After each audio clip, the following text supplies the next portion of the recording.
ભગવાનનો એક મિત્ર હતો, એનું નામ હતું સુદામા. સાંદીપની ઋષિના આશ્રમમાં કૃષ્ણ અને સુદામા બંને સાથે ભણતા હતા. સુદામા પોરબંદરમાં રહેતા હતા. અયાચક વ્રત હતું. અયાચક વ્રત કોને કહેવાય? મને મોરારજી દેસાઈનું સૂત્ર યાદ આવે, મરું પણ માગું નહીં અપને તન કે કાજ, અને પરમાર્થને કારણે મને માંગતા ન આવડે ન આવે લાજ. આવું વ્રત હતું. હા, થોડીક આર્થિક સ્થિતિ નાજુક હતી સુદામાની. પત્નીનું નામ હતું સુશીલા. સુદામાની સ્થિતિ આટલી બધી નાજુક હતી. એના ઘરમાં એક સમય ખાવાનું અનાજ નહોતું, પણ છતાં રામ રામ રામ, એને રામનું નામ છોડ્યું નથી. સુદામાના સંતાનો 5 દિવસથી ભૂખ્યા પોતાની માને કે માં, અમને ભૂખ લાગી છે, જમવાનું આપો ના. પોતાની માં સુશીલા બહુ સુંદર સ્વભાવની, દીકરાને પાણી આપીને કે હમણાં થાય છે આપો. આટલી બધી ગરીબ પરિસ્થિતિ હોવા છતાં આ માણસે અર્થોપાર્જન માટે કોઈ દી કામ નથી કર્યું. મોટી ઉંમર, શરીર દુબળું પાતળું, અઠવાડિયાથી ખાધું નહીં. સુશીલા બાળકોના શરીર ઉપર કાંઈ હતું નહીં, ભસ્મ લગાડી દે કપડાના રૂપે. ખૂણામાં બેઠી બેઠી આ માં રડે છે કે ધિક્કાર છે મારા જીવનને, કે મારા દીકરાએ 7 દિવસ ખાધું નથી, હું કાંઈ કરી નથી શકતી. નાથ, એક કામ કરશો, તમે દર વખતે કથામાં એવું કહો છો ને કે ભગવાન કૃષ્ણ મારો મિત્ર છે, તમે મળવા જાવ ને. સુદામા કે દેવી, મારે અયાચક વ્રત છે. અરે નાથ, હું માંગવા જવાનું નથી કહેતી તમને, ખાલી મળવા જાવ. મિત્રને મળવા તો જવાય ને.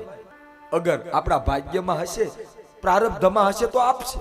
આપણા દીકરાએ 7 દિવસ ખાધું નથી ના, પોતાના માટે નહીં એના દીકરા માટે જવા તૈયાર થયો. હાથમાં લાકડી, એક હાથમાં ગૌમુખી, વાકું વળી ગયો બાપ શરીર, આંખે દેખાતું નથી. સુશીલા આડોશ પાડોશ માંથી વ્યવહાર સારો હતો. 3 મુઠ્ઠી તાંદુલ લઈને આવી, એક કાગળ કપડામાં તાંદુલ બાંધ્યા, સુદામાને પોટલી આપી, બગલમાં મૂકી. જાઓ, મને માફ કરજો પણ સંભાળીને જાજો. તમે જ્યાં સુધી નહીં આવો ત્યાં સુધી હું કે આપણા દીકરાઓ શયન નહીં કરીએ. નેવા માંડતો ગૌમુખી, હાથમાં લાકડી, બગલમાં તાંદુલની પોટલી, અને પોતાના બાળકોની સામું જોઈ ને આજે પોરબંદરથી દ્વારિકા જવા નીકળો. દુબળું પાતળું શરીર, લથડિયા ખાતો હે બાપ, પડી જાય. સુદામ મારો પડી જાય, પાછો ઊભો થાય. પગમાંથી લોહી નીકળવા લાગ્યું, પગમાંથી પરુ નીકળવા લાગ્યું. આટલા દિવસના ખાધું નતું ને, ગોળ ચક્કર ખાતા મારો સુદામ પડી ગયો, બેભાન થઈ ગયો, પડી ગયો. મારા દ્વારિકાધીશને એમ થયું કે મારો સુદામ આવે છે. પોતાની માયાને કીધું, માયા જી સરકાર, તો કે મારો સુદામ પોરબંદરના રસ્તે બેભાન પડ્યો છે, આને ઉપાડીને દ્વારિકાના રસ્તે મૂકી દે. સુદામ ઉપાડ્યા અને દ્વારિકાના રસ્તે સુવડાવી દીધા. કોઈ વટે માર્ગું એક પાણી છાંટ્યું. સુદામા ઉભા થયા. આ કયું નગર છે? એટલે કોઈને મેવા માંડતા કોઈ વટે માર્ગું નીકળો ને. સુદામાએ પૂછ્યું, જય શ્રી કૃષ્ણ. સુદામાએ કીધું, ભાઈ આ કયું નગર છે? તો કે ભૂદેવ, આ દ્વારિકા. ઓ બાપરે, હું દ્વારિકા સુધી હાલીને આવી ગયો. દ્વારિકાનો મહેલ ક્યાં? એટલે પેલા વટે માર્ગો કીધું, મહારાજ સીધા જાઓ, ત્યાંથી ડાબા વળશો ને ત્યાં દ્વારિકાનું નગર છે. સુદામા ધીરે ધીરે હાલતા જાય, ત્યાં એને શું જોયું? દ્વારિકા નગર જોયું. સુદામા વિચાર કરવા લાગ્યા કે હું અને આ એક જ ગુરુના 2 શિષ્ય, પણ આની સાહેબી તો જો. કોઈને પૂછું, ભાઈ દ્વારિકાનો મહેલ ક્યાં છે? કોઈએ બતાવ્યું, મહારાજ સામેરોની દ્વારિકાનો મહેલ. ચાલતા સુદામા દ્વારિકાના મહેલ પાસે, જ્યાં મહેલની અંદર જાતા હતા ને, એટલે દ્વારપાળે કીધું, કોણ છો તમે, ક્યાં જવું છે? એટલે સુદામાએ એવું કીધું, ભાઈ મારે દ્વારિકાધીશને મળવા જવું છે. અરે દ્વારપાળો એટલા બધા મગજના ઓલા હતા, તમારે દ્વારકાધીશને મળવા જવું? તો કે હા, દ્વારકાધીશ મારા મિત્ર છે. અરે મહારાજ, તમારો મગજ કઈ ઠેકાણે તો છે ને? ક્યાં દ્વારિકાધીશ ને ક્યાં તમે? મહારાજ ખોટું ન બોલો, તમારી જેવા આખો દિવસ જીવ ખાય છે. તમારે કઈ જોતું હોય તો બોલો, અમે આપી દઈએ, પણ મળવા નથી જવાનું. સુદામાએ બહુ વિનંતી કરી, પણ અંતે દ્વારિકા ના જે દ્વારપાળ હતા ને સુદામાને ધક્કા મારે છે. મહારાજ વયા જાઓ. સુદામા પડે છે.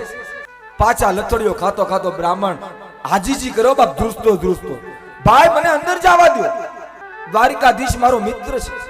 દ્વારપાળ સુદામાની ભાળતા જ રાતનો સમય થયો ને, દરવાજા બંધ કરી દીધા સુદામાને આમ થોડોક ધક્કો મારીને. સુદામા પડી ગયા. રાતના દરવાજા દ્વારિકાના બંધ થઈ ગયા ને રાત્રે સુદામા બહાર સૂતા. શરીર ઉપર કાંઈ હતું નહીં, કાંઈ પહેર્યું નહોતું. ઠંડીનો સમય, સુદામા બહાર સૂતા. અને સવારનો સૂર્ય ઉદય થયો. સુદામા જાગ્યા, દ્વારિકાના દરવાજા ખુલ્લા અને સુદામા ફરી પાછા બાપ એક જ, દ્વારિકાધીશ મારો મિત્ર છે, મને જવા દો, મને અંદર જવા દો. બપોર સુધી વિનંતી કરી. બપોર સુધી એક દ્વારપાળે સુદામાને જોરથી ધક્કો માર્યો. કરે મહારાજ તમને ખબર નથી પડતી, કાલના જીવ ખાવશો, વયા જાઓ.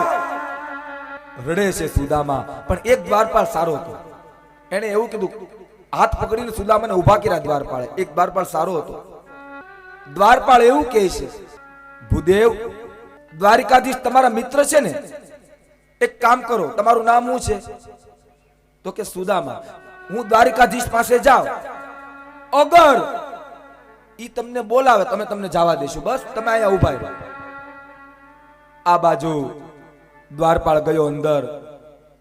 ભગવાન દ્વારિકાધીશ ઝૂલા ઉપર હિચકતા હતા અને દ્વારપાળ આવીને કીધું, મહારાજ દ્વારકાધીશની જય હો.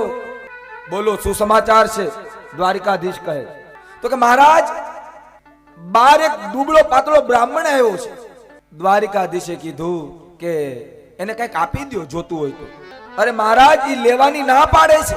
ઈ એમ કહે છે કે મારે કંઈ જોતું નથી, પણ હું કૃષ્ણનો મિત્ર છું. ભગવાન કે મારો મિત્ર? તો કે હા. કઈ નામ કીધું? તો કે હા. હું નામ કીધું? દ્વારપાળ કહે કે મહારાજ પોરબંદર થી આવે છે અને નામ કીધું સુદામા. જ્યાં સુ શબ્દ દ્વારપાળના મોઢામાંથી નીકળ્યો અને ત્યાં તો સુદામ કરતા કરતા ભગવાન દોડ્યા અને રૂક્ષ્મણી ઝરૂખામાંથી જોવા લાગી. આ કોણ? આવું કોણ? દ્વારપાળ. જે દ્વારપાળ ધક્કો મારતા ને સુદામાને, ઈ દરવાજા અરે માથા પછાડવા લાગ્યા કે અભાગ્યા અમે છીએ કે આને ઓળખી ન શીખા. સુદામાને તેડી અને દ્વારિકાના મહેલમાં લઈ ગયા. ભગવાનના સિંહાસન ઉપર સુદામાને બેસાડ્યા. ભગવાને રૂક્ષ્મણી અને ભગવાન સુદામાના ચરણમાં બેઠા.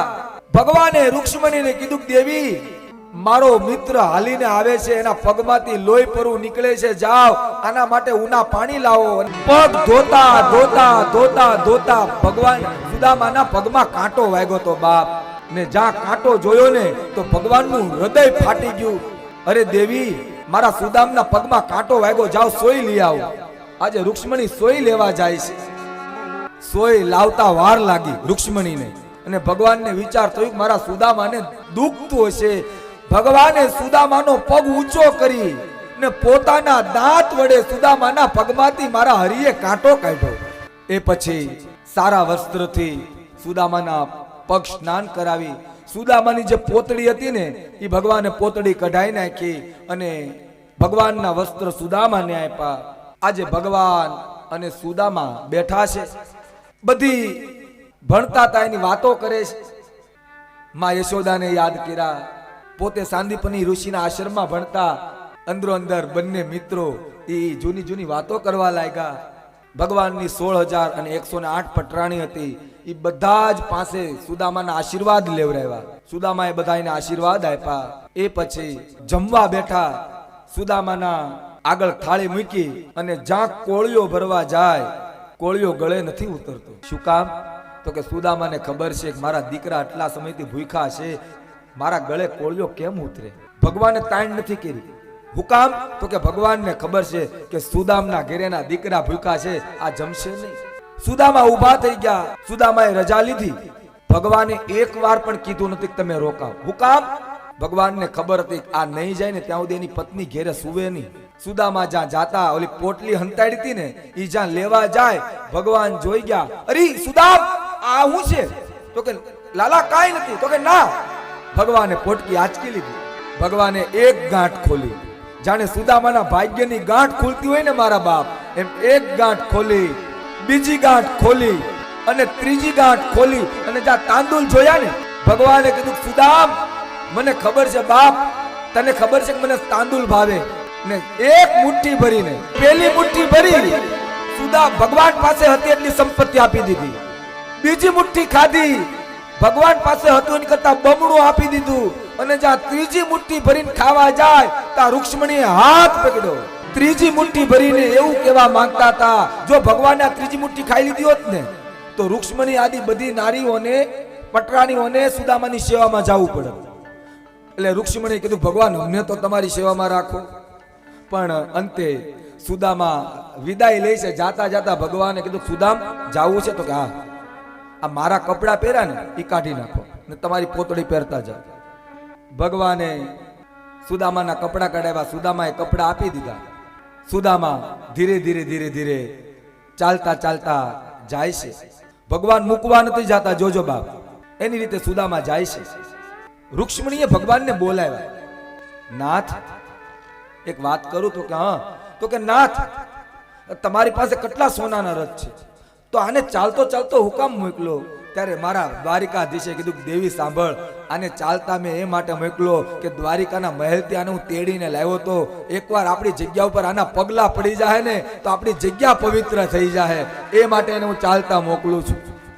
સુદામા ત્યાંથી આવ્યા પોરબંદર, પોતાના ઘરે આવ્યા અને ત્યાં સુખદેવજી મહારાજે સુદામાના આખ્યાનને વિરામ આપ્યો.